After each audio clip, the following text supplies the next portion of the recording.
ఓం నమో భగవతే వాసుదేవాయ. భక్తివాహిని ప్రేక్షకులకు స్వాగతం.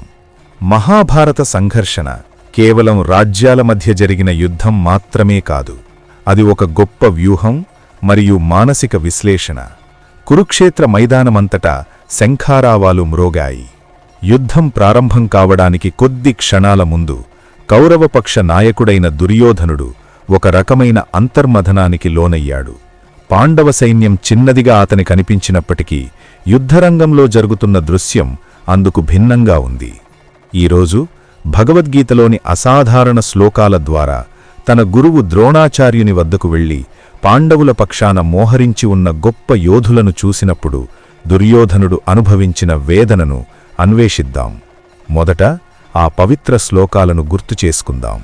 అత్ర సూరా మహేశ్వాస భీమార్జునః సమాయుధి యుయుధానో విరాటశ్చ ద్రుపదశ్చ మహారథః దృష్టకేటుశ్చేకితానః కాశీరాజశ్చ వీర్యవాన్ పురుజిత్ కుంతిభోజశ్చ శైబ్యశ్చ నరపుంగవః యుధామన్యుశ్చ విక్రాంత ఉత్తమౌజశ్చ వీర్యవాన్ సౌభద్రో ద్రౌపదేయాశ్చ సర్వ ఏవ మహారథాః.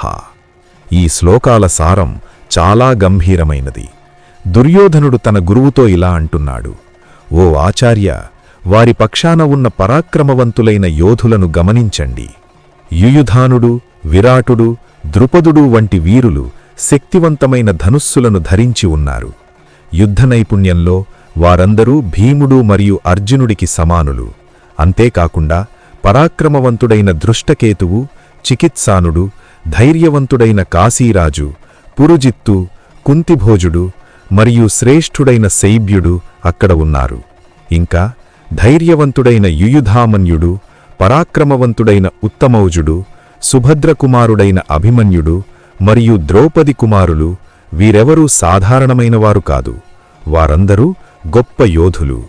ఇక్కడ మనం గమనించవలసిన ఒక కీలకమైన విషయం ఉంది.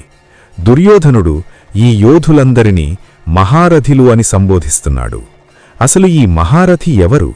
యుద్ధశాస్త్రం ప్రకారం ఒకేసారి 10,000 మంది సాధారణ సైనికులతో పోరాడగల సామర్థ్యం ఉన్న ఒక్క వీరుడే మహారథి. దీని అర్థమేమిటంటే, పాండవ సైన్యం సంఖ్యాపరంగా కౌరవ సైన్యం కంటే చిన్నదైనప్పటికీ దానిలోని నాయకత్వ బలం మరియు నాణ్యత అపారమైనవి. దుర్యోధనుడు భయపడింది కూడా దానికే. ఒక వ్యక్తి భయపడినప్పుడు వారి ముందున్న సమస్య వారి సొంత సామర్థ్యాల కంటే చాలా పెద్దదిగా కనిపిస్తుంది. దుర్యోధనుడి పరిస్థితి సరిగ్గా అలాగే ఉంది. అతను మొదట యుయుధానుడి గురించి ప్రస్తావించాడు.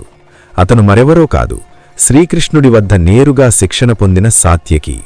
యుద్ధ విద్యలో అతను అర్జునుడికి ఏ విధంగానూ తక్కువవాడు కాదు.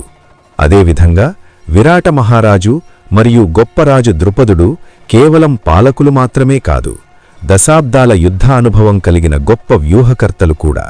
ద్రుపదుడు ద్రోణాచార్యునికి బద్ధశత్రువని మనకు తెలిసిన విషయమే. వీరిని ప్రత్యేకంగా ప్రస్తావించడం ద్వారా దుర్యోధనుడు తన గురువులో ఉద్వేగాన్ని రేకట్టించడానికి, అదే సమయంలో ఆయన సున్నితత్వాన్ని మరింత తీవ్రం చేయడానికి ప్రయత్నిస్తున్నాడు. దుర్యోధనుని మాటల్లో ఒక రకమైన అసూయ మరియు ఆందోళన స్పష్టంగా కనిపిస్తున్నాయి. దృష్టకేతువు, చికిత్సానుడు మరియు కాశీరాజు వంటి వీరులు అత్యంత పరాక్రమవంతులు. పురుజిత్తు, కుంతిభోజుడు కుంతికి బంధువులు. శైబ్యునిలాంటి ఉత్తమ పురుషులు ధర్మపక్షాన నిలబడటం దుర్యోధనుడు జీర్ణించుకోలేని విషయం. ఈ వీరులందరినీ భీమ, అర్జునులతో సమానంగా పేర్కొంటూ పాండవ సైన్యంలో ప్రతి ఒక్కరూ మృత్యువుకు భయపడని వీరులని అతను తన గురువుకు గుర్తు చేస్తున్నాడు. యువతరం గురించి ప్రస్తావిస్తూ అతను సుభద్రకుమారుడైన అభిమన్యుణ్ణి మరియు ద్రౌపది కుమారులైన ఉపపాండవులను పేర్కొంటాడు. చిన్న వయస్సులోనే అసాధారణమైన యుద్ధ నైపుణ్యం కలిగిన అభిమన్యుని పట్ల కౌరవపక్షం ఎప్పుడూ ఒక రకమైన భయాన్ని కలిగి ఉండేది. వీరు కేవలం సైనికులు మాత్రమే కాదు, ఒక ఆశయం కోసం, ధర్మం కోసం తమ ప్రాణాలను త్యాగం చేయడానికి సిద్ధమైన విప్లవకారి వీరులు.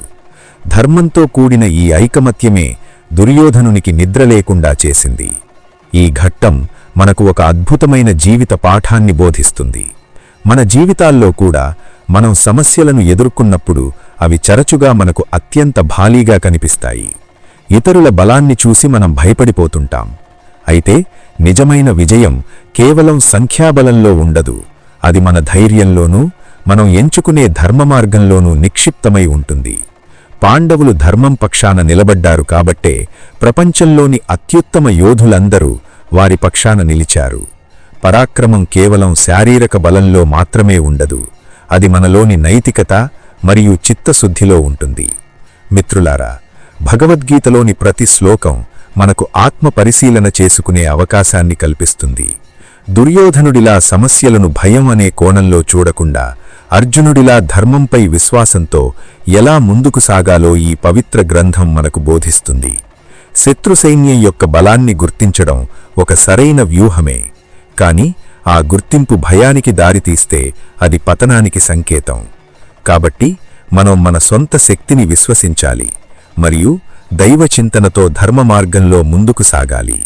ఈ అంశాలు మీకు నచ్చాయని ఆశిస్తున్నాము. కురుక్షేత్ర యుద్ధభూమిలో ఆ తరువాత ఏం జరిగింది, దుర్యోధనుడి మాటలకు ద్రోణాచార్యుడు ఎలా స్పందించారు, వీటన్నింటినీ మనం మన తదుపరి భాగంలో తెలుసుకుందాం. ఇటువంటి మరిన్ని ఆధ్యాత్మిక ధార్మిక సందేహాల కోసం మా భక్తివాహిని ఛానల్కు ఇప్పుడే సబ్స్క్రైబ్ చేసుకోండి. ఈ వీడియోను మీ స్నేహితులతో మరియు కుటుంబ సభ్యులతో పంచుకోండి. సర్వత్రా ఉన్న సమస్త జీవరాశి సుఖంగా ఉండుగాక. ధన్యవాదాలు.